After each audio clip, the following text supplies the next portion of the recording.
Good morning, dear friends. Myself, Dr. Vikrant Sudhakar Palekar. I am working as an assistant professor in Gokhale Education Society's Arts, Commerce and Science College, Jawar, Palghar. In this particular video lecture, we are going to continue the heterocyclic chemistry topic. In the last part, we have seen the reactivity of three moieties, that is pyridine N oxide, quinoline and isoquinoline. So, in this particular section, we are going to see the preparation of pyridine N oxide, quinoline and isoquinoline. Let's see one by one. Pyridine N oxide, its preparation. If we see, this particular molecule is being prepared from the pyridine. Pyridine is being oxidized by using hydrogen peroxide, that is H2A2, or any per acid. It oxidizes to give this particular molecule, that is pyridine N oxide. If you clearly observe this particular structure, in pyridine there is a lone pair of electron is available, and in pyridine N oxide the oxygen is being introduced and which is being attached coordinately to nitrogen. So pyridine N oxide is being a zwitterionic species which is being formed, which is very good reactive as compared to the pyridine. So remember, the simple oxidizing reagent like H2O2 can carry out this particular reaction to form pyridine N oxide.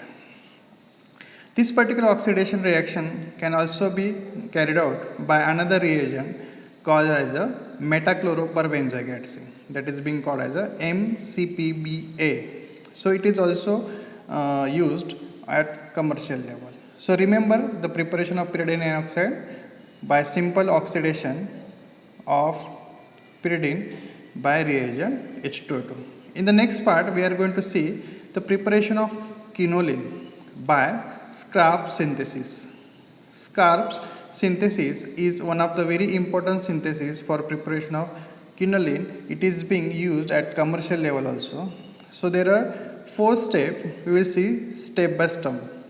In the starting stage, the glycerol is taken, which is being dehydrated by using concentrated H2SO4 to form acrolein. If you clearly observe the structure of glycerol, it is a trihydroxy compound which is being converted to alpha beta unsaturated aldehyde, acrolein. So this is basically the compound called as a acrolein, which is being formed by dehydration of glycerol. In the next step, this acrolein is being reacted with the species aniline. As we know that nitrogen present on the aniline is quite electrophilic. Via Michael addition, it attacks on the alpha beta unsaturated acrolein. So the attack of the nitrogen takes place on the beta carbon of acrolein, and there is a formation of bond takes place between nitrogen, that is aniline nitrogen, and beta carbon of acrolein. So you will get the formation of 3N-phenyl aminopropanol. So this particular compound is being formed. So in the third step, this compound is then cyclized in acidic condition with subsequent dehydration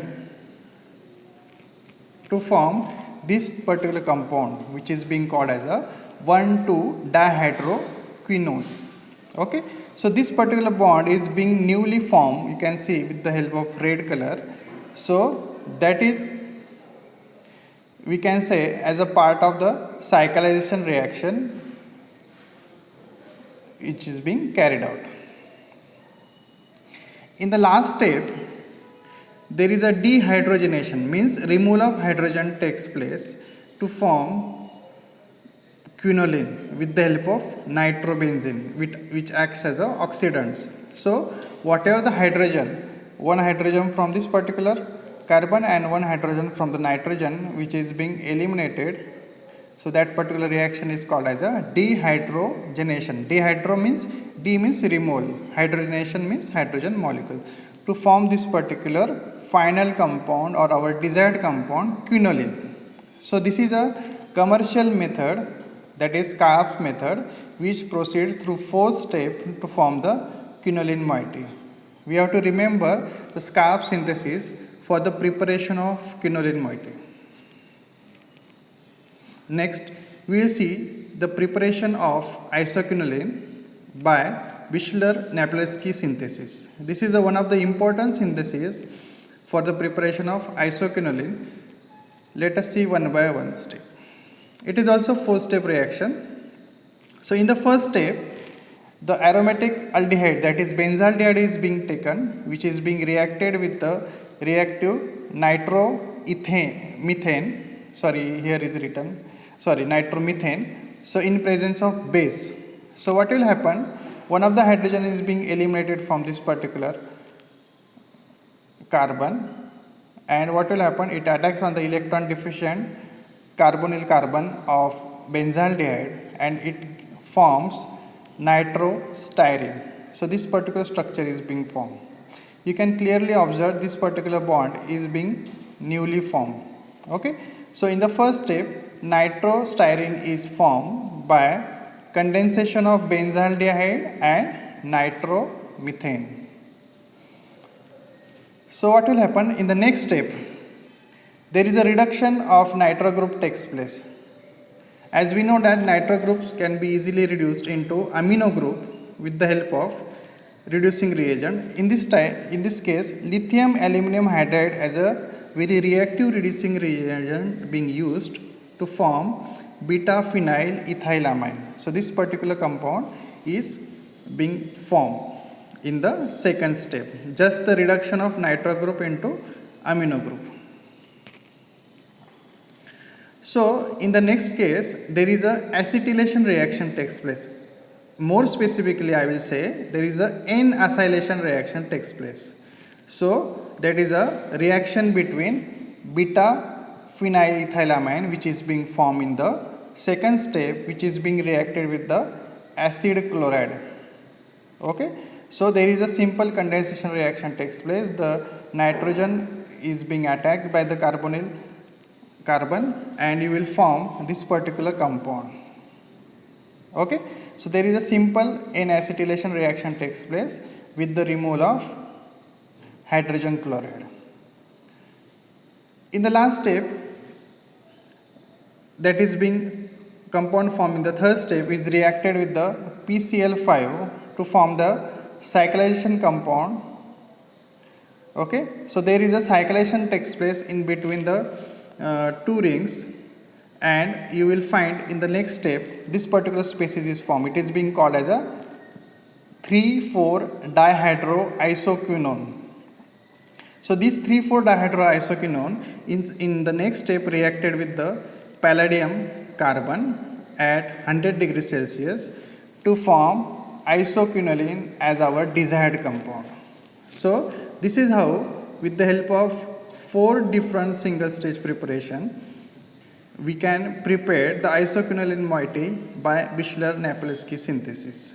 Remember the 4th step, and every step whatever the reagent being formed, which is being used in the next step for the preparation.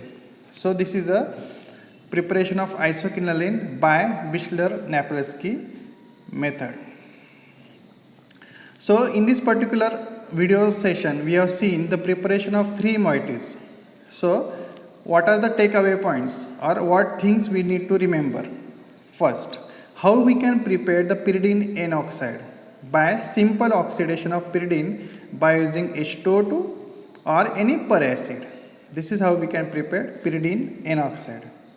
Then in the next step, how we can synthesize quinoline by condensation reaction of aniline plus acrolein and with subsequent cyclization to form the quinoline moiety. In the last step, we have to remember the synthesis of isoquinoline, which is being started with the benzaldehyde and nitromethane in presence of base followed by reduction, then acetylation and reduction again to form the isoquinoline moiety. So these are the important methods we have to remember in case of the three moieties, that is pyridine, N-oxide, quinoline and isoquinoline. As an exam point of view, this particular synthesis is very important. We need to remember this particular methods, and with this, by using these particular methods, we can easily prepare the three moieties, that is pyridine oxide, quinoline, isoquinoline. Go through it, revise it, practice well. Thank you.